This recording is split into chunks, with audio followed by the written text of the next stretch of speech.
Welcome to Documentary Making for Digital Humanists. In this open access course, we're going to be teaching you the basics of how you can approach the process of documentary making. We want to show you how you can take the power of the technology that probably exists in your pocket and use that to create intellectually rich visual essays.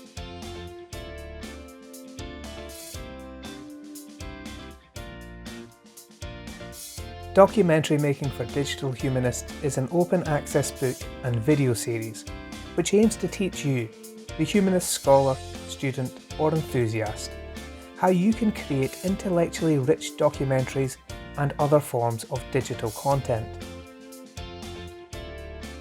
We will take you from the start of your documentary production through conceptualization to execution, then to post-production and even distribution. You can access this book for free online, or, if you prefer, order an inexpensive print copy. We aim to provide you with a complete and easy-to-follow course that will serve as the foundation upon which you can discover your own filmmaking voice. This video series is designed to accompany the main text, providing a space where we can explore the filmmaking process in a more informal setting. At the end of each video, we will assign you reading from the book, and we will set simple assignments which will help you to develop the skills and the knowledge necessary to produce documentary projects of your own. So how do you begin the process of conceptualizing your project? What is it you can achieve? Well, the very first and very best piece of advice I can give you is to work with the resources you already have. If you're going to be travelling to a country that's relevant to your research or your interest area, can you take the camera with you? Can you record footage whilst you're there, which will be useful?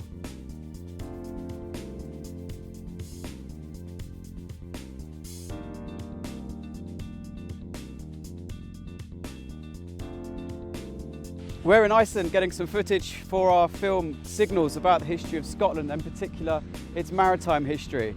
And the reason we are taking this footage here is because we had the opportunity to do it. We're here on a field trip looking at Iceland, of course. We're looking today at the geysers and we're going whale watching as well.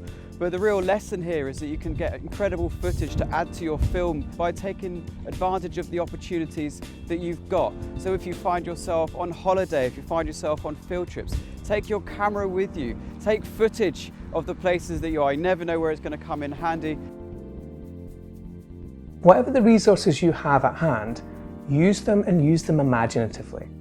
Filmmaking isn't the art of throwing money at a project until you get what you think you want. For example, when Brett and I were filming a project in Scotland meant to chronicle the history of a town in the northeast, we had access to the beautiful natural landscape that was all around the town.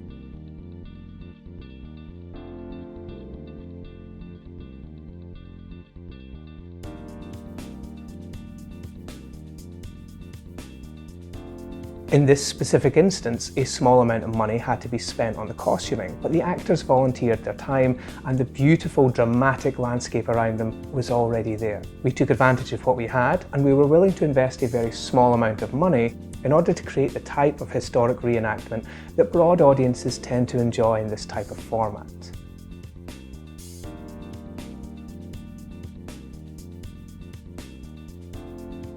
So how can you conceptualize your project to ensure that it's achievable, that your goals are manageable?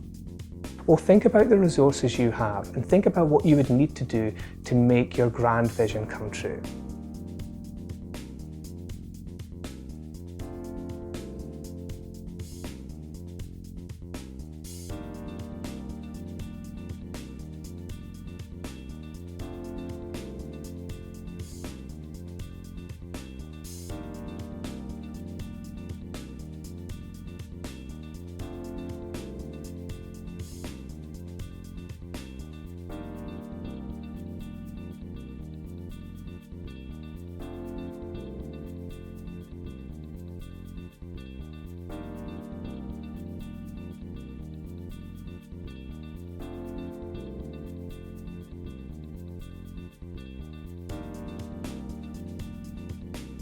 What is your concept?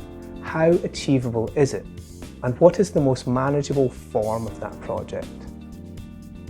If you can answer those questions, you're probably taking a big step towards being able to pull together all of the material you will need.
Charlie Chaplin is probably one of the most recognisable people in human history. His ingenious combination of comedy and pathos helped to turn him into a legend, one of the most widely seen and loved artists of all time. But this man is almost completely forgotten.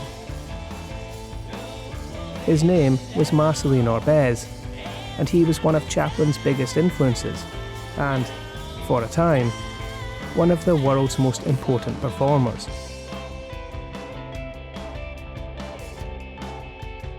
Though he inspired the likes of Chaplin and Buster Keaton, the coming of cinema left his career in tatters. Unable to book even the smallest show by the end, his wife left him, and, alone and forgotten, he took his own life.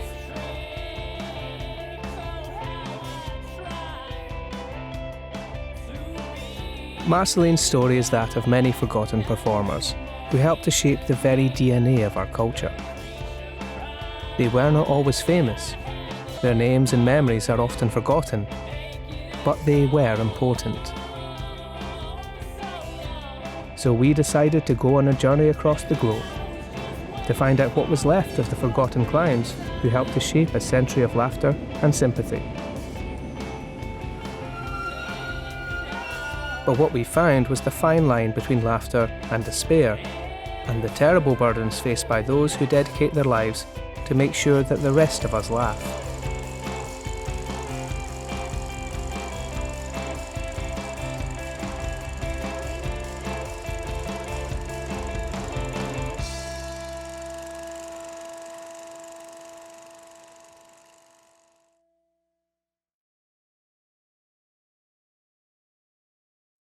Who are you? My name's Brett. And where have we been, Brett? We've been to Berlin, to Munich and Nuremberg, to Hong Kong, to New York. Okay. Why have you gone to all these places? We went to all those amazing places to try and uncover the lives of two fantastic stage performers that predated and influenced the silent film era. Did you succeed?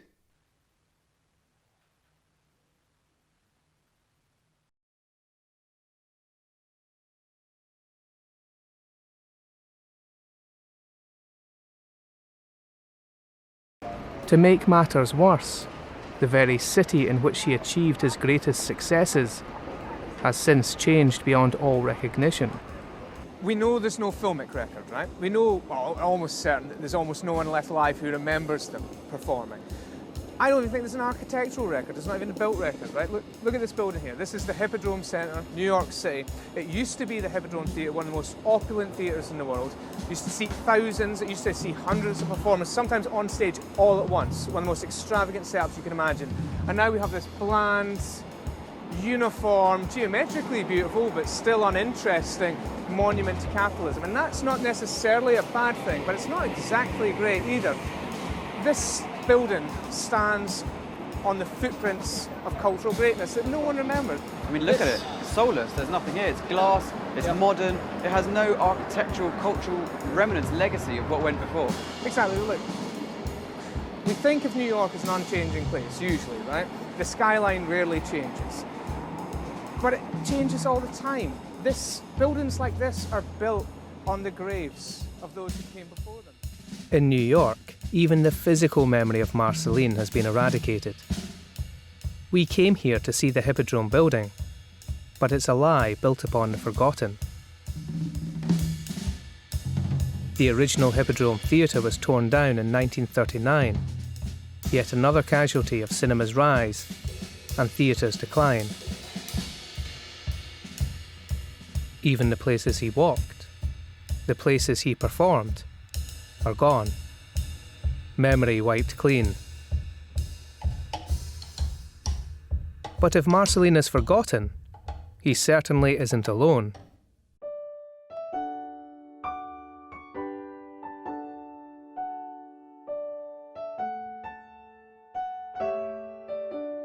Talented, evocative, mysterious, beautiful. Florence Lawrence, the first movie star, was all of these things. She was born into show business, the daughter of a travelling vaudevillian, a daughter of the theatre. By 1910 she was a household name, an unusual feat for the anonymous stars of the early silent era.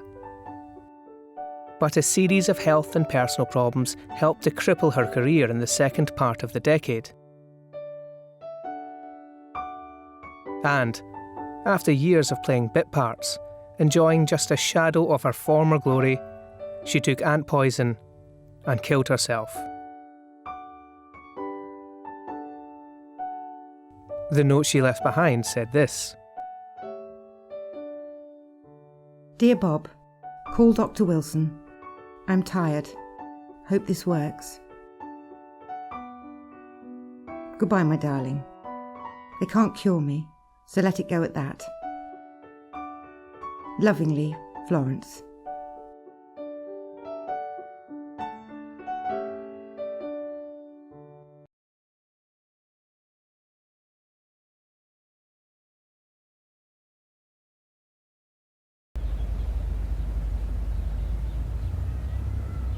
You're saying that one of your friends knew Buster Keaton as well, or worked with him, right? Yeah, a guy called Arthur Pedler, I can't think what the year was now, but Buster Keaton in his later years worked in circus in Paris, Cirque Medrano, and Arthur at the time must have been like, I don't know if he was even 20, and he joined a clown troupe. And what Buster did with his routines, he got the clowns in the show to dress normally, not in the makeup and all that, as what we call the ring boys in the circus. Is basically like the props men, the guys that run in and change the props. So the clowns are dressed like them, and so that Buster could kind of